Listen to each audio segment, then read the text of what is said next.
अस्सलाम वालेकुम नाज़रीन कराम, मैं मिर्ज़ा बिलाल और आप देख रहे हैं मेरा यूट्यूब चैनल। उम्मीद करता हूँ आप सब बखैर होंगे। नाज़रीन कराम, एक दफ़ा एक इंसान जो है वो अपनी मुर्गी ज़िबा करता है और ज़िबा करने के बाद उसको जो कसाब होता है उसके पास ले जाता है। उसको कहता है कि इसका गोश्त जो है वो मुझे बना कर दे दो, और कहता है कि मुझे ज़रा एक काम है तो मैं आपके पास थोड़ी देर तक आता हूँ।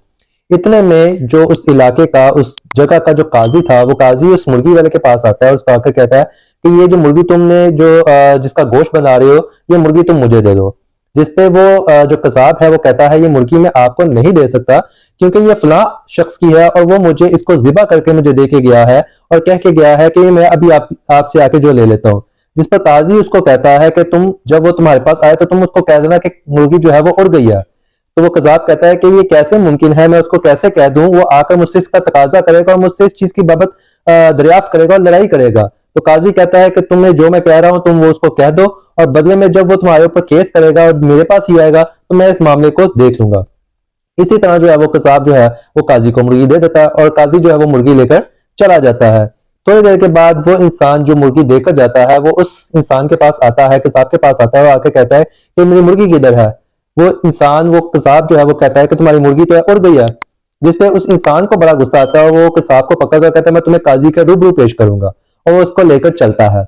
अभी वो थोड़ी दूर जा ही रहे होते हैं तो दो इंसान जो आपस में लड़ाई कर रहे होते हैं, तो जो कसाब है वो उनकी लड़ाई जो है छुड़वाने के लिए आगे बढ़ता है और गलती से अपनी जो उंगली है उसकी एक यहूदी की आंख में लग जाती है, जिससे उस यहूदी की जो आंख जो है वो जायल हो जाती है।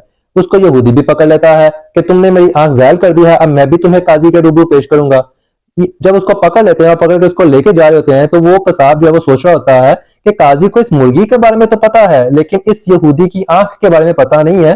तो हो सकता है कि वो इस यहूदी की आंख के मतलब मुझसे तफ्तीश करे और मुझे सजा सुना दे। इसी डर और खौफ के आलम में वो अपने आप को उन लोगों से छुड़वाता है और छुड़वा कर जो है वो एक मस्जिद के मीनार पर चढ़ जाता है और मस्जिद के मीनार से जो है वो छलांग लगा देता है। जब वो छलांग लगाता है तो नीचे एक बुजुर्ग इंसान जो है वो खड़ा हुआ होता है, वो उसके ऊपर गिरता है और वो मौके पर ही जो है वो मर जाता है। उस बुरे इंसान का, बुरे शख्स का जो बेटा है वो भी उस कसाब को पकड़ लेता है और पकड़ के कहता है कि तुमने मेरे बाप को जो है वो नाहक कत्ल किया है, मैं भी तुम्हें जो है वो काजी के रूबरू पेश करूंगा। ये तीनों लोग जो है वो अपना मुकदमा लेकर काजी के रूबरू पेश हो जाते हैं। काजी उनसे दरियाफ्त करता है। काजी सबसे पहले मुर्गी वाले से पूछता है कि तुम्हारा क्या मामला है। तो वो मुर्गी वाला उसको कहता है कि मैंने इसको मुर्गी जिबा करके दी, और ये कहता है कि मुर्गी आपकी उड़ गई है। काजी उस पर उसको मुर्गी वाले को कहता है कि तुम्हें मारे जाने के बाद दोबारा जिंदा होने पे तुम्हें क्या यकीन नहीं है?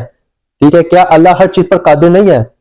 ये सुनकर वो जो मुर्गी वाला था वो अपना मुकदमा वापस ले लेता है कि कहीं ऐसा ना हो कि काजी मेरे खिलाफ कोई फतवा दे दे और मेरी पकड़ हो जाए। वो अपना मुकदमा वापस ले लेता है। जब वो यहूदी के पास आता है और यहूदी से पूछता है कि अब तुम्हारा क्या मामला है, तो यहूदी कहता है कि इसने मेरी आंख जायल कर दी है और मैं इससे किसास का तलबगार हूं। तो फिर काजी उस पर कहता है क्योंकि एक मुस्लिम के मुकाबले में नॉन मुस्लिम का किसास जो है वो आधा होता है, इसलिए ये मुसलमान तुम्हारी दूसरी आंख भी फोड़ेगा और बदले में तुम उसकी एक आंख जो है वो फोड़ सकते हो।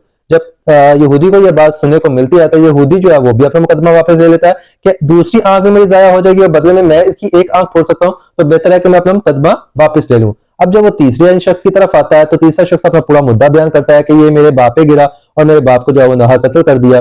जिसपे काजी जो है वो फैसला देता है कि अब तुम जो है वो मस्जिद के मीनार के ऊपर चढ़ो और तुम जो है वो छलांग लगाओ और नीचे ये शख्स खड़ा होकर तुम इसके ऊपर गिरना, और इसी तरह ये भी जो है वो मर जाएगा। तो जिसपे वो शख्स कहता है कि काजी साहब ये कैसे मुमकिन है, ये जरा दाएं बाएं हो गया तो मैं तो नीचे गिरकर मर जाऊंगा। जिस पर काजी कहता है कि तुम्हारा बाप भी तो दाएं बाएं हो सकता था, वो भी तो अपनी जान छुड़वा सकता था, लेकिन उसने अपनी जान नहीं छुड़वाई, इसलिए यही फैसला है। जिसपे वो इंसान भी जो है वो अपना मुद्दा वापस ले लेता है। सारी ये बात कहने का मकसद ये है कि पाकिस्तान में आज भी कुछ ऐसे ही काजी साहिबान जो है वो अपनी सीटों पर विराजमान है और वो कुछ ऐसे ही फैसले जो कानून के और इस चीज के खिलाफ है, आइन के खिलाफ है, वो ऐसे ही कुछ फैसले जो है वो सुना रहे हैं। और इस चीज का एक बड़ा ही अच्छा सबक मिलता है कि अगर आपके पास जो है वो काजी को देने के लिए मुर्गी है, तो चाहे आप कोई भी जुल्म, कोई भी जबर, कोई भी जुर्म करके ही क्यों ना है, किसी का कत्ल करके ही क्यों ना है, काजी आपको उससे छुड़वा देने का इतना जो है वो उसके पास स्टेमिना और इतना उसके पास जो है वो इल्म और इतना इख्तियार है कि वो आपको उस मुर्गी के बदले में तमाम हर जो है वो जुर्म से उसको बरी करार दे सकता है। अल्लाह हम सबका हामी नासिर हो। अल्लाह हाफिज।